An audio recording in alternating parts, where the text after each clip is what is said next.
ঠিক কোন বয়সে আপনার বিড়ালকে সলিড খাবার দেওয়া শুরু করবেন?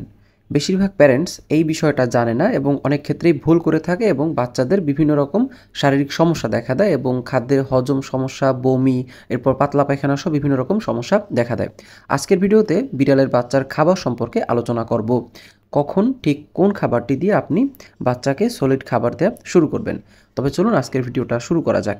আপনার পোষা প্রাণীর স্বাস্থ্য সুরক্ষার জন্য অনলাইন ভেট কনসালটেশন পেতে আমাদের হোয়াটসঅ্যাপ নম্বরে যে কোনো সময় যোগাযোগ করতে পারেন।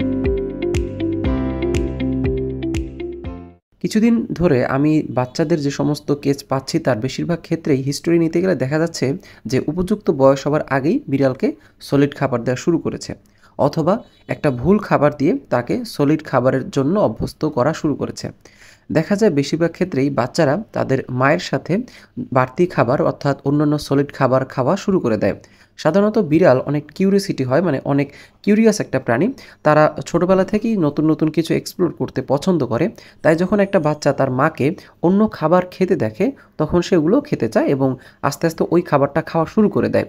অনেক প্যারেন্টস মনে করেন যে এটা হচ্ছে স্বাভাবিক ব্যাপার, বিড়াল খাওয়া শুরু করে দেয়। দেখা যাচ্ছে তার বয়স 2 সপ্তাহ, সে সলিড খাবার খাওয়া শুরু করেছে, তার মায়ের খাবারটাই সে খাওয়া শুরু করেছে এবং এতে করে তার কিন্তু শারীরিক বিভিন্ন সমস্যা দেখা দেয়। এখন বিড়ালকে কোন বয়সে আপনি সলিড খাবার দেওয়া শুরু করবেন?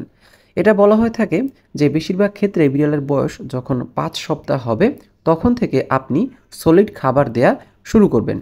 এখন অনেকের ক্ষেত্রে দেখা যায় যে এই বয়স হবার আগেই অনেক বিড়াল সলিড খাবার খাওয়া শুরু করে দেয় কিন্তু সে সুস্থ থাকে।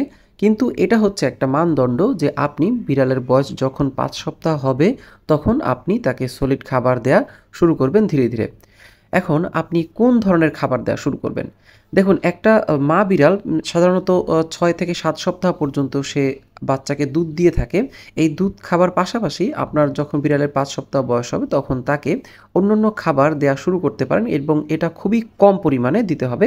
যেমন ধরুন, তাকে চিকেন স্টু খাওয়াতে পারেন, অর্থাৎ সেদ্ধ করা মুরগির মাংসের যে পানি থাকে সেই পানিটা দিয়ে তাকে এই যে নতুন একটা খাবারের ঘ্রাণের সাথে তাকে পরিচয় করতে পারেন এবং ধীরে ধীরে তাকে এই চিকেন স্টুর পাশাপাশি তাকে একদম মুরগি সেদ্ধ করে নরম করে ব্লেন্ড করে তাকে খাওয়াতে পারেন এবং এটা খুবই কম পরিমাণে খেতে হবে, কারণ সে পাশাপাশি মায়ের দুধ খাচ্ছে এবং ধীরে ধীরে প্রতি সপ্তাহে এটা আস্তে আস্তে বাড়াতে হবে এবং তার বয়স যখন 8 সপ্তাহ পূর্ণ হবে সে সম্পূর্ণ মায়ের দুধ খাওয়া বাদ দিয়ে এই সলিড খাবার খাওয়া শুরু করবে এবং এরপর আপনি আস্তে আস্তে অন্যান্য খাবার দেওয়া শুরু করবেন। প্রথমে আপনি চিকেন স্টু দিয়ে শুরু করবেন, এরপর আপনার চিকেন সেদ্ধ দিয়ে খাওয়াবেন এবং খুবই কম পরিমাণে।